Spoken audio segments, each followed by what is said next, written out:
Hello guys, welcome back on the lecture series of 12th class macroeconomics, and we are covering the unit 4, which is the government budget and economy, and this is the part 2 of the unit 4. We have already discussed the part 1, and in part 2 we will be discussing these three topics. और ये पहला topic जो है वो है components of government budget, दूसरा है classification of receipts, revenue receipts और कैपिटल रिसिप्ट्स, और थर्ड जो एंड लास्ट टॉपिक जो है इस वीडियो का वो है classification of expenditures, revenue expenditures and capital expenditures. ठीक है, so let's start with the first topic which is the components of government budget. Components of the government budget. हमें पता है कि गवर्नमेंट जो बजट होता है उसमें मेनली दो ही ऐसे पार्ट्स होते हैं जो इम्पोर्टेंट होते हैं. पहला होता है गवर्नमेंट की इनकम, कि गवर्नमेंट की इनकम किन किन सोर्सेज से हुई, और दूसरा है गवर्नमेंट के एक्सपेंडिचर्स, कि गवर्नमेंट कहाँ कहाँ एक्सपेंडिचर्स करने वाली है. ठीक है, सो गवर्नमेंट बजट में हम यही पढ़ेंगे कंपोनेंट्स में. So the government budget includes the numerous types of expenditure and receipts, and the expenditure extend from supporting welfare schemes to defense as well as the expenditure for research and development. ठीक है, according to the classification the budget is divided into two parts, revenue budget and capital budget. तो अब ये जो दो component हैं government budget के, पहला जो कंपोनेंट है वो है रेवेन्यू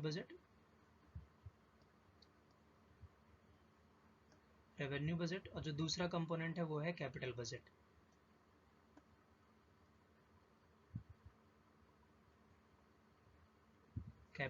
ठीक है, देखो आप कंपोनेंट इस तरीके से भी बांट सकते हो, जैसे, और इसमें आप लिख सकते हो रिसिप्ट्स बजट,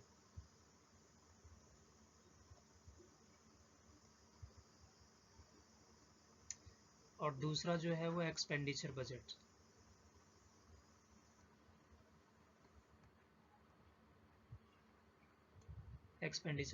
ठीक है, तो देखो ये जो पहले कंपोनेंट से पहले टाइप के, उसमें क्या है, रेवेन्यू बजट और कैपिटल बजट. ठीक है, तो ये जो दो पार्ट्स हैं पहला और दूसरा, ये सिर्फ ये डिफ्रेंशिएट कर रहे हैं, जैसे पहला पार्ट ये डिफ्रेंशिएट कर रहा है कि ऐसे कौन सा पार्ट बजट का जिससे असेट्स और लाइबिलिटी इम्पैक्ट नहीं होती है. ठीक है, तो रेवेन्यू बजट में कौन कौन से जो कंपोनेंट्स आएंगे, बजट के वो सारे एक्सपेंडिचर और इनकम आएगी जो असेट्स एंड लाइबिलिटीज़ को इम्पैक्ट नहीं करती हैं. ठीक है, जो नहीं करती हैं. और कैपिटल बजट्स में वो सारे इनकम और एक्सपेंडिचर्स आएंगे जो गवर्नमेंट की असेट्स एंड लाइबिलिटी को इम्पैक्ट करती हैं. ठीक है, तो एक तो असेट्स एंड लाइबिलिटी को इम्पैक्ट करना और ना करना, इन दोनों के बीच में इसे अलग अलग बांटा गया है. तो ये दो कंपोनेंट आप ये भी लिख सकते हो, दो कंपोनेंट. और दूसरा जो बी पार्ट है, दूसरा ये वाला पार्ट है, उसमें कंपोनेंट्स आप पहला कंपोनेंट रिसिप्ट बजट भी लिख सकते हो और एक्सपेंडिचर बजट भी. ठीक है, अब रिसिप्ट बजट में क्या होता है, वो सारी इनकम आ जाती है, यानी कि वो भी इनकम इसमें आएगी जो असेट्स एंड लाइबिलिटी को इम्पैक्ट करती है और नहीं भी करती है, और वो सारे एक्सपेंडिचर आएंगे जो असेट्स, जो गवर्नमेंट की असेट्स लाइबिलिटी को इम्पैक्ट करती भी है और नहीं भी करती है. ठीक है, तो आपके अकॉर्डिंग आप कुछ भी कंपोनेंट जो है गवर्नमेंट बजट के लिख सकते हो, या तो आप रेवेन्यू बजट और कैपिटल बजट लिख सकते हो कंपोनेंट्स गवर्नमेंट बजट, या फिर आप गवर्नमेंट की जो रिसिप्ट्स है यानी कि गवर्नमेंट की इनकम है और गवर्नमेंट के खर्चे हैं डायरेक्टली उन दोनों में डिवाइड कर दो. ठीक है, तो ये वीडियोस जो है ये ए पार्ट से रिलेटेड है. ठीक है, रेवेन्यू बजट और कैपिटल बजट है, दोनों सेम ही होते हैं, ज़्यादा फर्क नहीं होता है. लास्ट में मैं इसे बता दूंगा कि अगर आप इससे करते हो तो स्ट्रक्चर जो है वो कैसा बनेगा. तो आइए हम ए पार्ट से स्टार्ट करते हैं, जिसमें हमने दो कंपोनेंट्स मान रखे हैं गवर्नमेंट बजट के, रेवेन्यू बजट और दूसरा है कैपिटल बजट. ठीक है, माना ये दूसरा वाला भी हो सकता है. ठीक है, अलग अलग बुक्स में आपको अलग अलग हो सकता है कंपोनेंट्स देखने को मिले, हो सकता है कोई ये वाला कंपोनेंट्स डिस्क्राइब कर रखा हो सकता है किसी और बुक में ये वाला. ठीक है, तो मैं पहले वाले के अकॉर्डिंग जो है वो ये वीडियोस जो रहेंगी. ठीक है, तो चलते हैं आगे. पहला है रेवेन्यू बजट. ठीक है, अब रेवेन्यू बजट में क्या होता है, तो revenue budget involves the revenue receipts, यानी कि रेवेन्यू बजट में दो चीज़ें और इन्वॉल्व होती हैं, पहला है रेवेन्यू रिसिप्ट्स और दूसरा है रेवेन्यू एक्सपेंडिचर्स. ठीक है, and these expenditures and receipts are related to the day-to-day functioning of the government. यानी कि गवर्नमेंट की डे टू डे फंक्शनिंग्स में जो पैसा आता है और पैसा गया है, यानी कि जो गवर्नमेंट की इनकम्स होती हैं और गवर्नमेंट के जो खर्चे होते हैं डे टू डे फंक्शनिंग में, वो रेवेन्यू बजट का पार्ट होता है, ठीक है। And the expenditure is needed to finance the government functions like defence, social services, administration expenses जो होते हैं, and these are the main revenue expenditures, ठीक है। तो डेली टू डेली जो एक्सपेंडिचर कैसे होते हैं, जैसे एडमिनिस्ट्रेटिव एक्सपेंडिचर्स हो गए, सोशल सर्विसेज एक्सपेंडिचर्स हो गए, ये सारी चीज़ें, ठीक है। Similarly when the government is performing its day to day function, lot of revenue will be accrued to it, such as the tax revenue and non-tax revenues are the two types of the revenue receipts, ठीक है। and the really revenue expenditure is considered as a unproductive expenditures because it is mainly used for running of the government machinery, unlike in the case of the capital expenditures, revenue expenditures will not give any revenue to the government in the future, ठीक है। तो मोटे मोटे तौर पर अगर हम देखें तो रेवेन्यू बजट में सिर्फ दो चीज़ें इंक्लूड होती हैं। रेवेन्यू जो बजट है, रेवेन्यू बजट में दो चीज़ें इंक्लूड होती हैं, एक होती है रेवेन्यू रिसिट्स, रेवेन्यू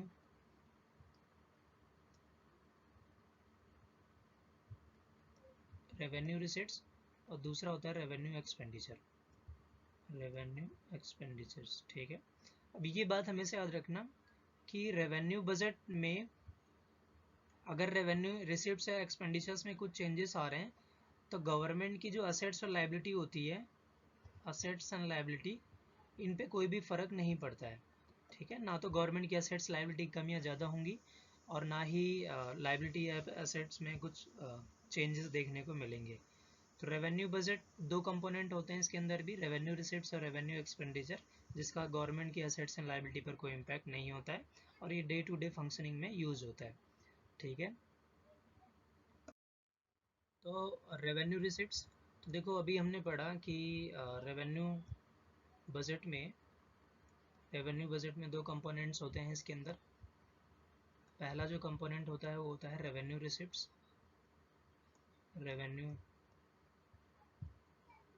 रिसिप्ट्स, और दूसरा जो कंपोनेंट होता है वो होता है रेवेन्यू एक्सपेंडिचर्स, यानी कि इनकम और एक्सपेंडिचर्स, ठीक है। और ये वो इनकम और एक्सपेंडिचर्स हैं जिससे ना तो गवर्नमेंट की असेट्स पे इम्पैक्ट पड़ता है और ना ही गवर्नमेंट की लाइबिलिटीज़ पर इम्पैक्ट पड़ता है, ठीक है। ये हमेशा याद रखना। तो आगे बढ़ते हैं, ठीक है। So in simple words the revenue receipts are the sources of income of the government. तो रेवेन्यू रिसिप्ट्स क्या होती हैं, गवर्नमेंट की सोर्स ऑफ रेवेन्यू होती है। Such income of the recurring nature, और ये रिकरिंग नेचर का होता है, रिकरिंग नेचर का मतलब होता है कि डे टू डे, मतलब एक तरीके से मंथली वीकली जो है वो कलेक्शन हो रहा है और फिर गवर्नमेंट के पास इसकी इनकम जो है वो आ रही है, ठीक है। And does neither create any liabilities nor result in any reduction in the assets of the government। तो ना तो गवर्नमेंट की लाइबिलिटीज से बढ़ती हैं और ना ही असेट्स में कोई कमी आती है। इसको छोड़कर अगर कोई गवर्नमेंट की इनकम हो रही है, जनरेट हो रही है, तो वो रेवेन्यू रिसिप्ट्स है, ठीक है। अब ये रेवेन्यू रिसिप्ट जो है वो मेनली दो सोर्सेज से ही आते हैं, एक होता है टैक्स रिसिट्स और एक होता है नॉन टैक्स रिसिट्स, ठीक है। अब देखो टैक्स और नॉन टैक्स रिसिट्स ऐसे रिसिट्स होते हैं जिससे गवर्नमेंट की लाइबिलिटी और असेट्स पे कोई इम्पैक्ट नहीं होता। क्यों ऐसा नहीं होता? क्योंकि टैक्स जो है वो कोई ना तो कोई लाइबिलिटीज़ है और ना ही गवर्नमेंट की कोई असेट्स है, ठीक है। ये एक रिसिट्स है, क्योंकि टैक्स जो है एक कंपलसरी पेमेंट्स होती हैं जो एक पर्सन को या किसी कंपनीज को या इंस्टीट्यूशंस को पे करना पड़ता है without expecting any return in consideration. यानी कि आप एक्सपेक्ट नहीं कर सकते कि गवर्नमेंट आपके लिए कुछ करेगी इसीलिए आप पैसे दे रहे हो।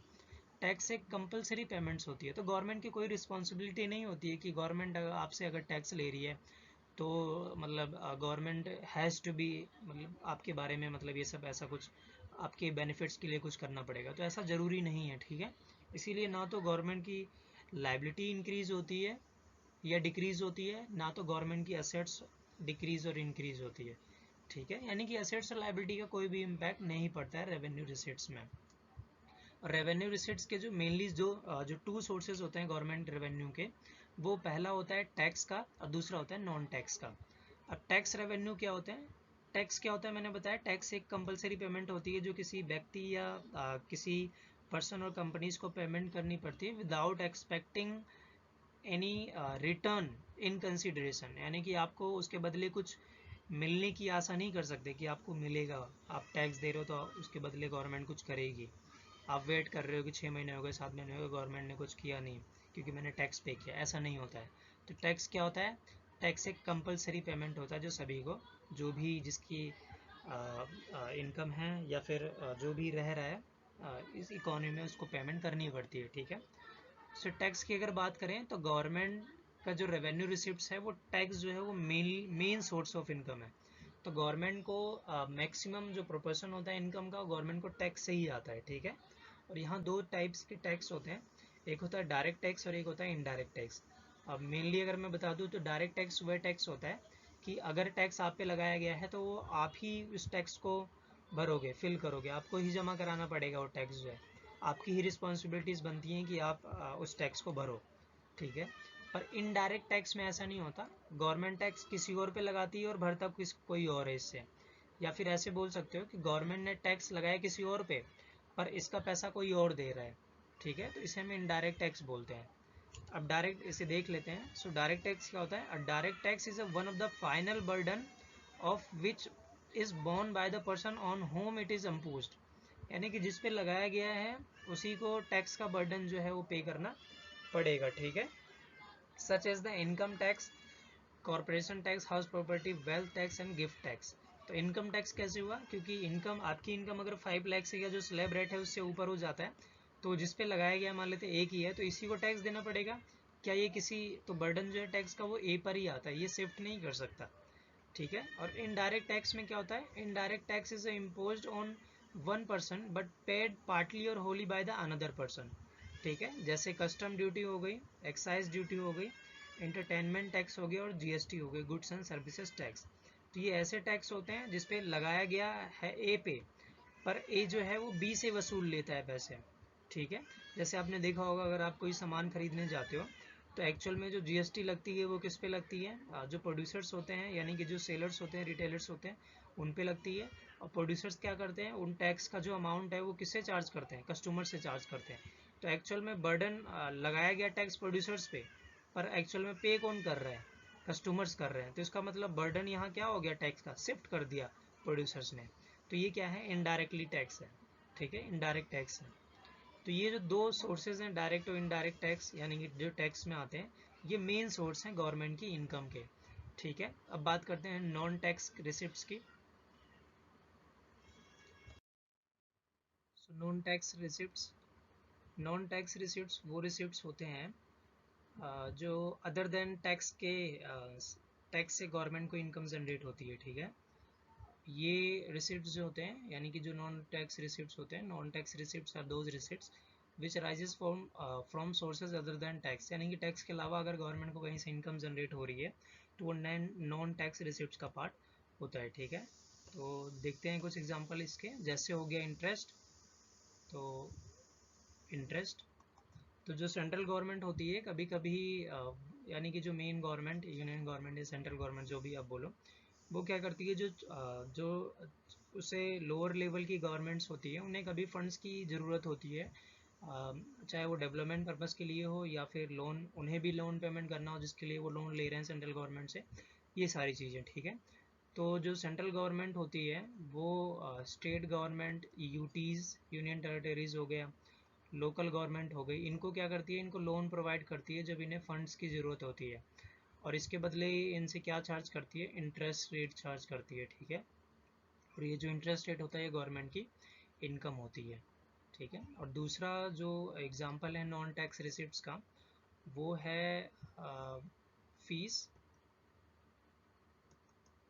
तो गवर्नमेंट क्या होती है? गवर्नमेंट अपनी कुछ रजिस्ट्रेशन यानी कि कुछ सर्विसेज प्रोवाइड करने के बदले गवर्नमेंट जो है वो फीस चार्ज करती है। जैसे आपने देखा होगा कि अगर आप पैन कार्ड बनवाने जाते हैं तो आपको एक नॉमिनल अमाउंट पे करना पड़ता है, अगर आप आधार कार्ड बनवाने चाहते हो तो वहाँ पर भी एक नॉमिनल अमाउंट पे करना पड़ता है। तो ये गवर्नमेंट के पास डायरेक्ट पैसा जाता है, ठीक है। या फिर दूसरे रजिस्ट्रेशन सर्विसेज होती हैं, यानी कि आपकी कोई कंपनी है, आप उसे रजिस्ट्रेशन करवाना चाहते हो तो आपको एक नॉमिनल अमाउंट पे करना पड़ेगा गवर्नमेंट को, और एक छोटा सा अमाउंट होता है, ज़्यादा बड़ा नहीं होता, पर वो जो अमाउंट होता है वो गवर्नमेंट सर्विसेज प्रोवाइड करती हैं, ठीक है। या फिर आप पेटेंट राइट्स करवाते हो तो वहाँ से आपको एक नॉमिनल अमाउंट देना पड़ता है, ठीक है। या फिर अगर आप अपनी लिमिटेड लाइबिलिटी पार्टनरशिप या कुछ जीएसटी, अगर आप एक तरीके से GSTIN नंबर अगर आप लेना चाहते हो तो आपको एक नॉमिनल अमाउंट पे करना पड़ता है जो गवर्नमेंट को जाता है, ठीक है। तो गवर्नमेंट की यहाँ से इनकम जनरेट होती है जो गवर्नमेंट को सर्विसेज प्रोवाइड करती हैं, ठीक है, चाहे वो रजिस्ट्रेशन सर्विसेज हो या फिर अन्य सर्विसेज हो, ठीक है, अदर सर्विसेज हो। तो फीस के रूप में गवर्नमेंट की इनकम जो है वो यहाँ से जनरेट होती है।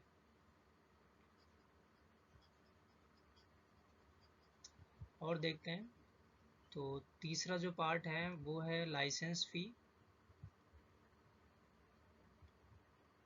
लाइसेंस फ़ी तो कभी कभी क्या होती है, गवर्नमेंट जो है वो लाइसेंस, एक्सक्लूसिव लाइसेंस प्रोवाइड करती है। जैसे आपने देखा होगा कि गवर्नमेंट जो है वो लिक्वर, यानी कि जो शराब की दुकानें जो हैं उनको लाइसेंस डिस्ट्रीब्यूट करती है, जिसकी वजह से उनके पास राइट्स हो जाते हैं कि वो शराब जो है वो बेच सकते हैं ओपनली या पब्लिकली, ठीक है। और गवर्नमेंट जो है वो उनके रेवेन्यू से कुछ, यानी कि उन्हें लाइसेंस फ़ी, लाइसेंस देने के बदले कुछ अमाउंट जो है वो उनसे चार्ज करती है, ठीक है। ये आपने देखा होगा कि जो बड़े बड़े जो फार्मर्स से अनाज खरीदते हैं, जो साहूकार होते हैं या जो प्रोड्यूसर्स होते हैं, बायर्स होते हैं, वो क्या करते हैं, वो उनको भी एक लाइसेंस प्रोवाइड किया जाता है, जैसे मंडी हो गई, ठीक है, उन्हें भी लाइसेंस प्रोवाइड किया जाता है गवर्नमेंट द्वारा, और गवर्नमेंट क्या करती है, उनसे लाइसेंस फ़ी चार्ज करती है, ठीक है।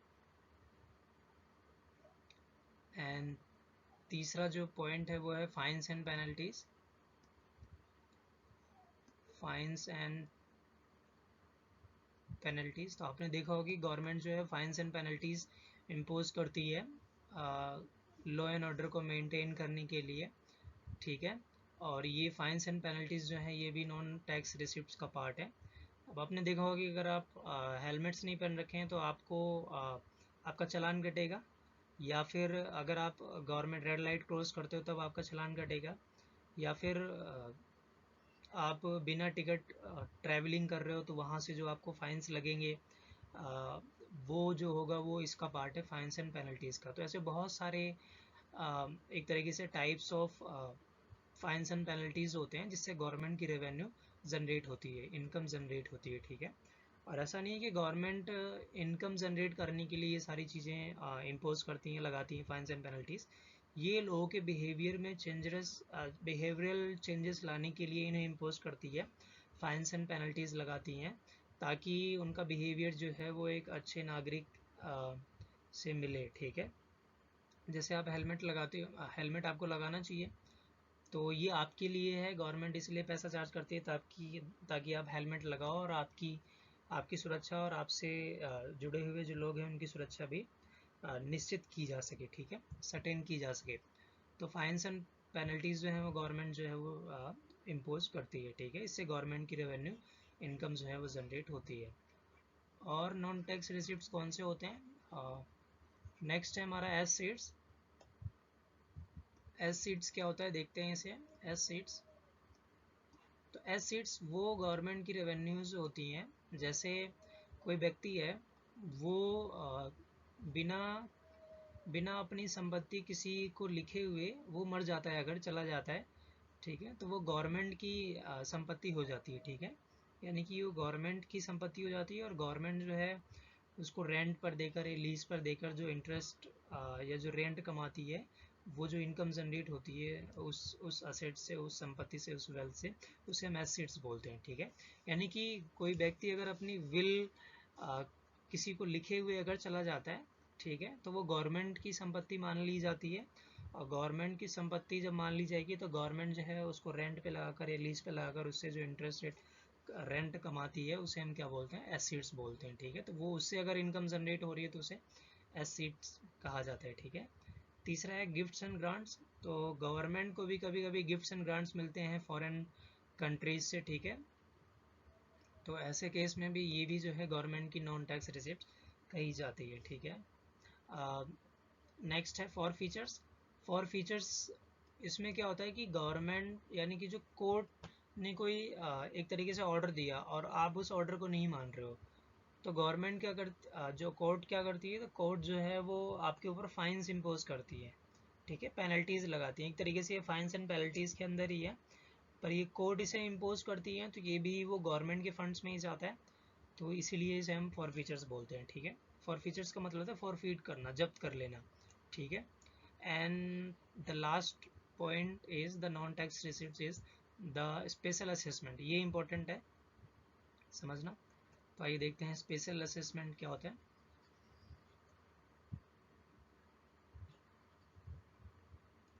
स्पेशल असेसमेंट का मतलब होता है कि गवर्नमेंट की डिसीजंस की वजह से अगर आपकी असेट्स बढ़ जाती हैं, तो आपको उस बढ़ी हुई असेट्स का कुछ पार्ट गवर्नमेंट को आ, देना पड़ता है, ठीक है। तो जो गवर्नमेंट की जो इनकम वहाँ से जनरेट होती है उसे हम स्पेशल असेसमेंट कहते हैं। एक एग्जांपल से समझते हैं, आपको समझ में आ जाएगा स्पेशल असेसमेंट। जैसे आपका घर यहाँ पर है, ठीक है, यहाँ पर है, और यहाँ से एक मेट्रो गुजर रही है या फिर एक हाईवे जो है, वो गवर्नमेंट ने डिसीजन लिया और गवर्नमेंट जो इंफ्रास्ट्रक्चरल प्रोजेक्ट इन्वेस्टमेंट कर रही है, तो आपके घर के बगल से ही एक हाईवे या मेट्रो जो है वो बनाई जा रही है। तो इससे क्या होगा कि जो आसपास की ज़मीन की वैल्यू होती है वो सडनली बहुत ज़्यादा, मतलब डबल ट्रिपल हो जाती है, बढ़ जाती है। तो अगर आपके इस लैंड या घर की जो वैल्यू थी वो मान लेते हैं 2 लाख थी, पर इस हाईवे की वजह से इसकी वैल्यू जो है वो कितनी हो गई, 10 लाख हो गई। तो 8 लाख का आपका फ़ायदा हो गया ना गवर्नमेंट की वजह से। तो इस 8 लाख में से कुछ परसेंटेज हिस्सा जो है गवर्नमेंट के पास जाता है, गवर्नमेंट चार्ज करती है, इसी को हम स्पेशल असेसमेंट कहते हैं, ठीक है। तो नॉन टैक्स रिसिप्ट जो है वो ख़त्म होता है। नेक्स्ट स्लाइड्स पे अब हम रेवेन्यू एक्सपेंडिचर के बारे में डिस्कस करेंगे। तो रेवेन्यू एक्सपेंडिचर्स क्या होते हैं? अब देखो, ये ऐसे एक्सपेंडिचर्स जिससे ना तो गवर्नमेंट की असेट्स और लाइबिलिटी पर कोई इम्पैक्ट नहीं पड़ता है, क्योंकि हम रेवेन्यू की बात कर रहे हैं, ठीक है। जो पहला कंपोनेंट था हमारा रेवेन्यू बजट, जिसके अंदर दो थे, रेवेन्यू रिसिप्ट्स और रेवेन्यू एक्सपेंडिचर। तो रेवेन्यू बजट में असेट्स और लाइबिलिटी पर कोई इम्पैक्ट नहीं पड़ता, ठीक है। तो रेवेन्यू एक्सपेंडिचर्स ये दूसरा कंपोनेंट है रेवेन्यू बजट का। तो इसे देखते हैं। So it refers to the expenditure, which neither creates any assets और nor reduce any government liabilities, ठीक है। और ये रिकरिंग नेचर के होते हैं। रिकरिंग नेचर का मतलब हो गया कि डे टू डे गवर्नमेंट की एडमिनिस्ट्रेशन जो खर्चे होते हैं उनको उनसे रिलेटेड होते हैं ये, and it is necessary for the normal functioning of the government, ठीक है। तो नॉर्मल फंक्शनिंग के लिए ये रेवेन्यू एक्सपेंडिचर ज़रूरी होता है। सो ये पॉइंट याद रखना कि it neither reduces the liability और नॉर क्रिएट्स द असेट्स, ठीक है। फॉर एग्जांपल, अब ऐसे कौन से एक्सपेंडिचर हैं जो रेवेन्यू एक्सपेंडिचर होते हैं जिससे गवर्नमेंट की असेट्स और लाइबिलिटी पर कोई इम्पैक्ट नहीं पड़ता है? तो पहला है salary and wages to the government employees. तो गवर्नमेंट के जो एम्प्लॉयज़ होते हैं, अगर उन्हें सैलरीज दी जा रही हैं या वेजेस दिए जा रहे हैं, तो वो किसका पार्ट होता है? वो रेवेन्यू एक्सपेंडिचर का पार्ट होता है, और ये गवर्नमेंट के नॉर्मल एक्सपेंडिचर्स होते हैं, ठीक है, जिससे असेट्स और गवर्नमेंट की लाइबिलिटी पर कोई इम्पैक्ट नहीं पड़ता है। दूसरा है एडमिनिस्ट्रेशन एक्सपेंसेस हो गया, जैसे इलेक्ट्रिसिटी बिल हो गई, या पेपर के खर्चे हो गए, प्रिंटिंग का हो गया, ठीक है, या फर्नीचर्स का हो गया, ये सारी चीज़ें। तो ये जो एडमिनिस्ट्रेशन एक्सपेंसेस होते हैं ये भी रेवेन्यू एक्सपेंडिचर्स का पार्ट होता है, ठीक है। तीसरा है सब्सिडीज़। तो सब्सिडीज़ जो है गवर्नमेंट कभी कभी क्या करती है, कैश ट्रांसफर्स करती है डायरेक्ट जो पुअर्स होते हैं उनके बैंक अकाउंट में। तो ये क्या होता है, ये भी गवर्नमेंट का एक खर्चा होता है, जिससे गवर्नमेंट की असेट्स और लायबिलिटी इम्पैक्ट नहीं करती है, इसलिए ये रेवेन्यू एक्सपेंडिचर की कैटेगरी में फॉल करता है, ठीक है। और फोर्थ जो पॉइंट है वो है इंटरेस्ट पेमेंट। तो इंटरेस्ट पेमेंट, जैसे अगर गवर्नमेंट लोन लेती है, तो गवर्नमेंट लोन लेती भी है और देती भी है, ठीक है। तो गवर्नमेंट अगर लोन ले रही है और उसकी इंटरेस्ट पेमेंट कर रही है, जैसे गवर्नमेंट ने फॉरेन गवर्नमेंट से लोन लिया और फिर उसको इंटरेस्ट रेट पेमेंट करना पड़ेगा, तो जो एक्सपेंडिचर हो रहा है इंटरेस्ट पेमेंट पे करने के लिए, वो रेवेन्यू एक्सपेंडिचर नेचर का होगा, ठीक है। मैं लोन की अमाउंट की बात नहीं कर रहा, हम सिर्फ इंटरेस्ट की बात कर रहे हैं, ठीक है। सो इंटरेस्ट पेमेंट जो ये चार पार्ट्स हैं, या ऐसे बोल सकते हो 5 एलिमेंट्स हैं, 4 एलिमेंट्स हैं जो रेवेन्यू एक्सपेंडिचर का पार्ट है। अब हम बात करते हैं कैपिटल बजट की। पहला गवर्नमेंट बजट का जो कंपोनेंट था वो कंप्लीट होता है, रेवेन्यू बजट। अब हम दूसरे कंपोनेंट की तरफ बढ़ते हैं जो कि है कैपिटल बजट, ठीक है। So capital budget includes the capital receipts. यहाँ पर भी कैपिटल रिसिप्ट्स है और दूसरा जो कंपोनेंट है वो कैपिटल एक्सपेंडिचर है। And these expenditure and receipts are non regular in nature, यानी कि डे टू डे फंक्शनिंग में यूज़ नहीं होता, ये कभी कभी इनकर होता है, ठीक है, इनकर्ड होता है, तो इसलिए हम इसे नॉन रेगुलर इन नेचर बोलते हैं, ठीक है। And this parts of the government budget affects the assets and liability of the government. और अगर कैपिटल बजट में कुछ भी चेंजेस हो रहे हैं, चाहे वो कैपिटल रिसिप्ट्स में हो या कैपिटल एक्सपेंडिचर में हो, जो कि नॉन रेगुलर नेचर की है, तो ऐसे में गवर्नमेंट की एसेट्स और गवर्नमेंट की लायबिलिटी पर इम्पैक्ट पड़ता है, ठीक है। तो आइए देखते हैं, जो पहला कंपोनेंट है वो है कैपिटल रिसिप्ट्स। अब कैपिटल रिसिप्ट्स क्या होती हैं? देखो, रिसिप्ट्स का मतलब हो गया इनकम, तो ऐसी इनकम जिससे गवर्नमेंट की कैपिटल को इम्पैक्ट कर रहा है। अब कैपिटल क्या होती है? एसेट्स एंड लायबिलिटीज होती हैं, ठीक है। तो ऐसी इनकम, तो ऐसी कौन सी इनकम हो गई? अब देखो, अगर आपको अगर इनकम जनरेट हो रही है, तो वो या तो आप बोरोइंग कर रहे हो, सिंपल सी बात है, या आपके पास पैसा आ रहा है। इनकम का मतलब क्या हुआ कि आपके पास पैसा आ रहा है। तो कैपिटल रिसिप्ट्स का मतलब क्या हुआ कि गवर्नमेंट के पास पैसा आ रहा है और ये गवर्नमेंट की एसेट्स या लायबिलिटी कहीं ना कहीं इम्पैक्ट हो रही है, ठीक है। सो कैपिटल रिसिप्ट्स में क्या होता है? कुछ एग्जांपल्स हैं, जैसे बोरोइंग्स हो गई, डिसइन्वेस्टमेंट हो गया, रिकवरी ऑफ लोन्स हो गया। तो इन्हें समझते हैं,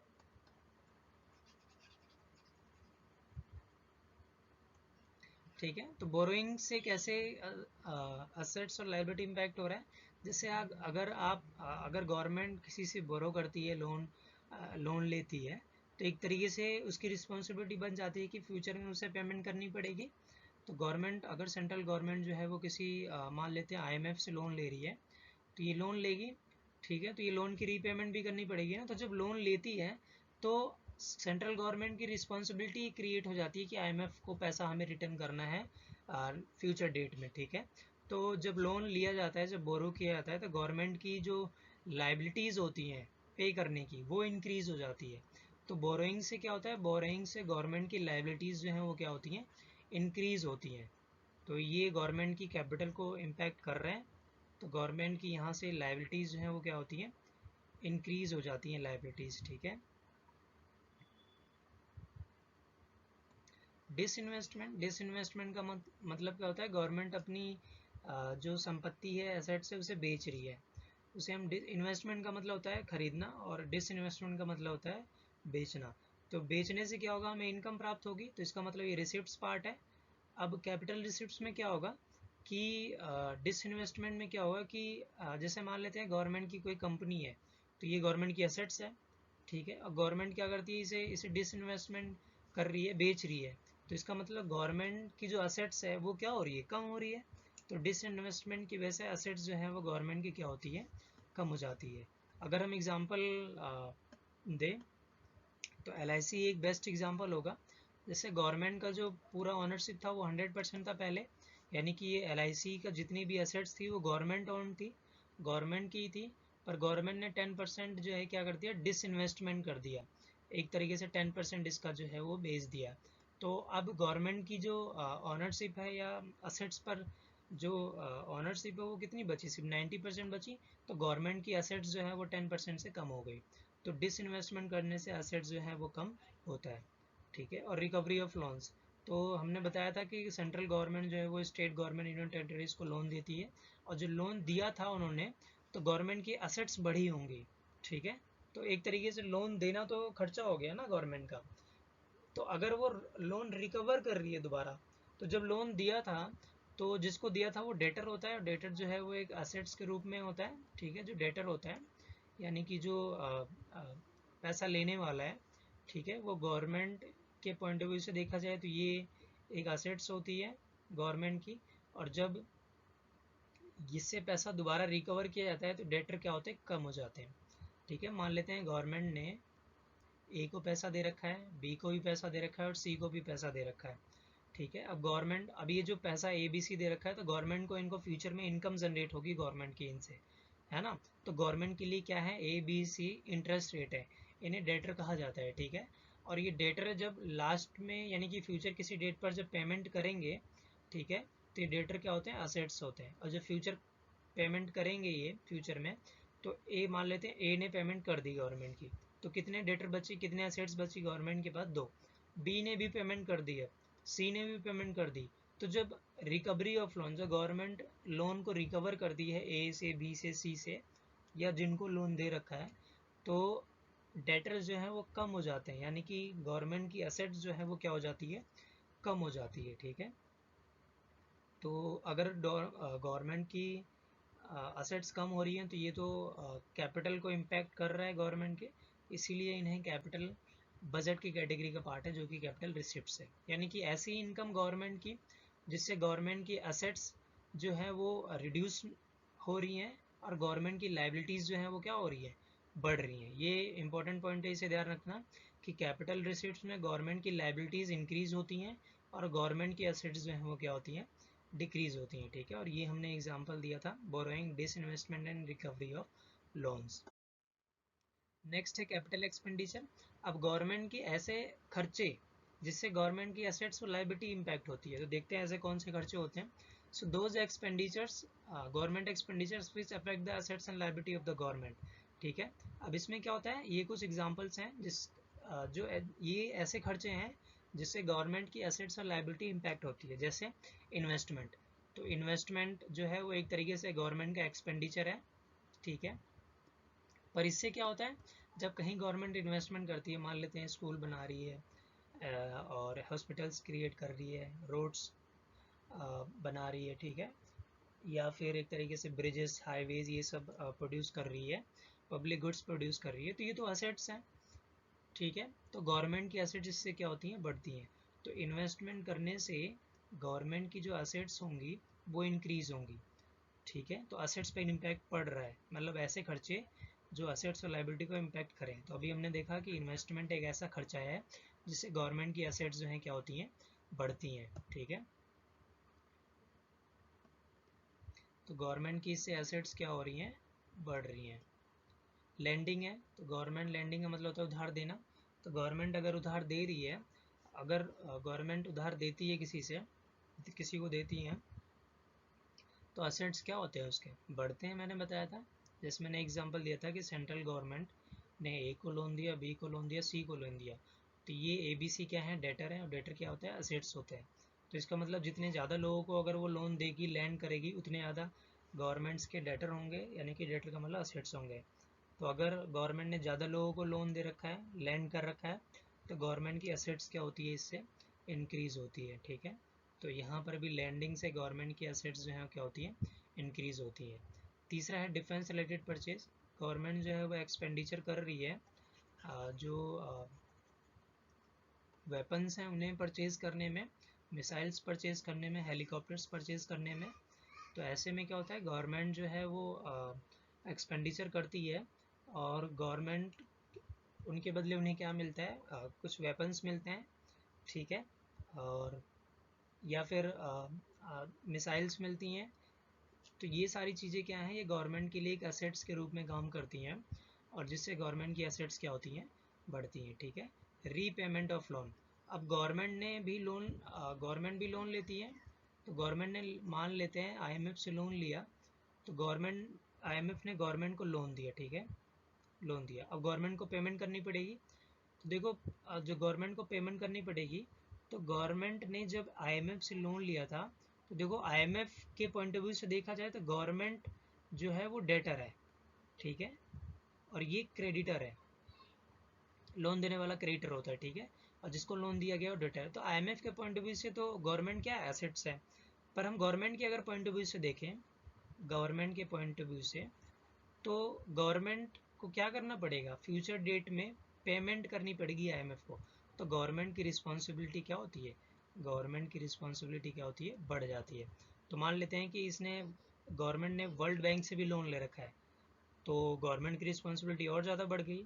मान लेते हैं गवर्नमेंट ने किसी थर्ड कंट्री से लोन ले रखा है, तो गवर्नमेंट की रिस्पॉन्सिबिलिटी और बढ़ गई। तो अगर लोन लेते हैं तो रिस्पॉन्सिबिलिटी बढ़ती है, लाइबिलिटीज़ बढ़ती हैं, ठीक है।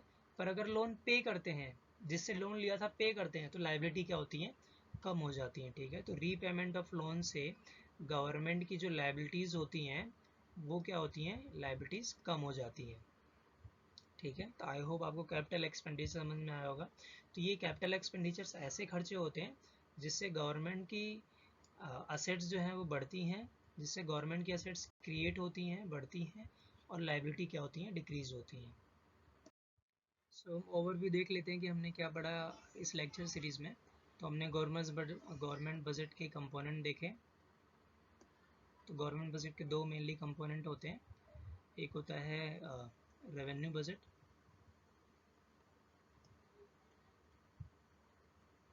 और एक होता है कैपिटल बजट।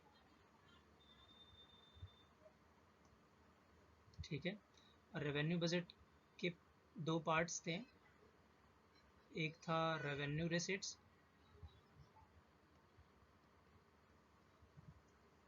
और दूसरा है रेवेन्यू एक्सपेंडिचर। ठीक है, और रेवेन्यू रिसीट्स के भी दो पार्ट थे, हमने देखा था, एक था टैक्स रिसीट्स और एक था नॉन टैक्स रिसीट्स। और इस टैक्स के भी हमने दो पार्ट्स देखे थे, एक था डायरेक्ट टैक्स और एक था इनडायरेक्ट टैक्स। ठीक है, और उसके बाद फिर रेवेन्यू एक्सपेंडिचर्स में हमने ऐसे एक्सपेंडिचर डिस्कस किए थे। ठीक है, तो रेवेन्यू बजट में हमने एक बात इम्पोर्टेंट नोट की थी, वो ये थी कि रेवेन्यू बजट में चाहे खर्चे या इनकम जो भी हो, इससे गवर्नमेंट की असेट्स और लाइबिलिटी पर कोई भी इम्पैक्ट नहीं पड़ता है। ठीक है, गवर्नमेंट की असेट्स और लाइबिलिटी पर कोई भी इम्पैक्ट नहीं पड़ता है। अब अगर हम कैपिटल बजट की बात करें तो हमने इसके भी दो पार्ट्स हैं। पहला है कैपिटल रिसिट्स, यानी कि ऐसे खर्चे, ऐसी इनकम जिससे गवर्नमेंट की असेट्स और लाइबिलिटी इम्पैक्ट हो रही है। और दूसरा पार्ट है कैपिटल एक्सपेंडिचर, ऐसे खर्चे जिससे गवर्नमेंट और असेट्स की लाइबिलिटी इनकी इम्पैक्ट हो रही है। और फिर इसके अंदर हमने डिस्कस किया था चीज़ें। ठीक है, एक तो ये तरीका है जो मैंने इस लेक्चर सीरीज में बताया है कि गवर्नमेंट बजट के कंपोनेंट्स क्या होते हैं, जहाँ पर मैंने रेवेन्यू बजट से और कैपिटल बजट से स्टार्ट किया। ठीक है, एक और दूसरा तरीका है जो कई बुक्स में आपको देखने को मिलेगा, दोनों ही सेम है, कोई ज़्यादा डिफरेंस नहीं है उनके बीच में, आप दोनों ही यूज़ कर सकते हो पेपर के पॉइंट ऑफ व्यू से, और दोनों ही करेक्ट है। ठीक है, तो आइए दूसरे वाले अप्रोचेस की बात कर लेते हैं, या दूसरे तरीके से हम कैसे गवर्नमेंट रेवेन्यू या गवर्नमेंट जो बजट है, सॉरी, गवर्नमेंट बजट को कैसे कैटेगराइज करते हैं। तो देखो, मेनली हमें पता है कि गवर्नमेंट बजट में दो चीज़ मेन होती है। पहला होता है गवर्नमेंट की रिसिप्ट्स और दूसरा होता है गवर्नमेंट का एक्सपेंडिचर। तो गवर्नमेंट बजट में हमने पहले ऐसे डिसाइड किया था कि कौन सी चीज़ असेट्स और लाइबिलिटी को इम्पैक्ट नहीं कर रही है। तो हमने राइट हैंड साइड वाला कैपिटल बजट देखा था, जिसमें असेट्स और लाइबिलिटी इम्पैक्ट हो रही थी। और फिर लेफ्ट हैंड साइड हमने रेवेन्यू बजट देखा, जिसमें असेट्स और लाइबिलिटी इम्पैक्ट नहीं हो रही थी। तो असेट्स और लाइबिलिटी इम्पैक्ट होना और ना होना, इन दोनों बेसिस पे हमने कैटेगराइज किया था, वो गवर्नमेंट के कंपोनेंट्स थे। अब हम क्या करेंगे, गवर्नमेंट के खर्चे और गवर्नमेंट की इनकम के बेसिस पे कैटेगराइज कर रहे हैं। ठीक है, तो यहाँ पर जो दो कंपोनेंट्स होंगे मेनली गवर्नमेंट बजट के, वो दो होंगे। पहला जो कंपोनेंट होगा, इसे छोटा बनाते हैं, स्पेस नहीं है हमारे पास, तो पहला जो कंपोनेंट होगा वो होगा रिसिप्ट्स बजट। रिसिप्ट्स क्या होती है, इनकम होती है। तो रिसिप्ट्स बजट यानी कि वो बजट का वो पार्ट जिसमें गवर्नमेंट की इनकम इंक्लूड कर रहे हैं हम। और दूसरा है एक्सपेंडिचर बजट, जिसमें हम सभी खर्चे इंक्लूड कर रहे हैं, एक्सपेंडिचर बजट। ठीक है, अब अब ये गवर्नमेंट की इनकम दो टाइप्स की होती हैं। ठीक है, रिसिप्ट्स बजट जो है वो दो टाइप्स का होगा, या तो रेवेन्यू रिसिप्ट्स होगा, यानी कि ऐसी रिसिप्ट्स, रेवेन्यू रिसिप्ट्स से हमने देखा था कि असेट्स और लाइबिलिटी इम्पैक्ट नहीं करती हैं, तो रेवेन्यू रिसिप्ट्स हैं जिससे असेट्स और लाइबिलिटी इम्पैक्ट नहीं होती है। और दूसरा होता है कैपिटल रिसिप्ट्स, जिससे असेट्स और लाइबिलिटी जो है वो इम्पैक्ट होती हैं। ठीक है, फिर हमने रेवेन्यू रिसिप्ट्स में, फिर आगे हम अगर डिस्कस करेंगे इसे, तो फिर आगे हमने पढ़ा था कि रेवेन्यू रिसिप्ट्स में दो टाइप की रिसिप्ट्स होती हैं। रेवेन्यू रिसिप्ट्स जो होती है वो टैक्स रेवेन्यू से होती है, मतलब टैक्स से और नॉन टैक्स से। फिर हमने टैक्स को देखा डायरेक्ट होता है और इनडायरेक्ट होता है, ठीक है। और नॉन टैक्स में हमने fines, penalties, escheats, special assessment, fines, ठीक है, ये सारी चीज़ें पढ़ी थी, फीस। और फिर कैपिटल एसेट्स में हमने देखा कि एसेट्स और लायबिलिटी इम्पैक्ट करती है।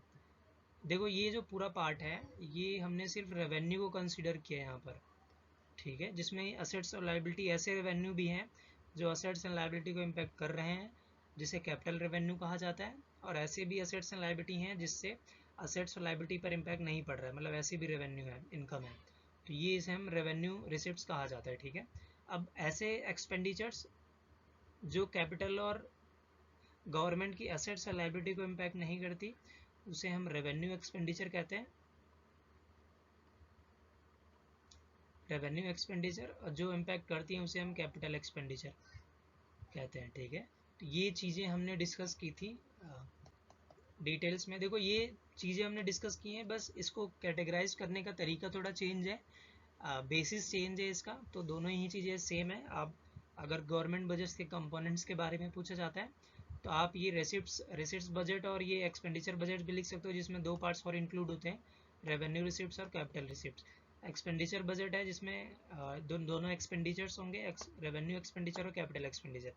आप ऐसे भी कर सकते हो, या फिर आप कैपिटल वाली चीज़ें अलग कर लो, रेवेन्यू वाली चीज़ें अलग कर लो, ठीक है। यहाँ इनकम अलग है और एक्सपेंडिचर अलग है, वहाँ कैपिटल चीज़ें अलग है और रेवेन्यू वाली चीज़ें अलग है। तो आई होप इस वीडियो में आपको गवर्नमेंट बजट्स और उसके कंपोनेंट्स के बारे में डिटेल में पता चला होगा कि ये क्या होता है, और फिर इसकी मीनिंग और इसका स्ट्रक्चर जो है वो एक क्लियर हुआ होगा। सो इस वीडियो में यहीं तक, थैंक्स।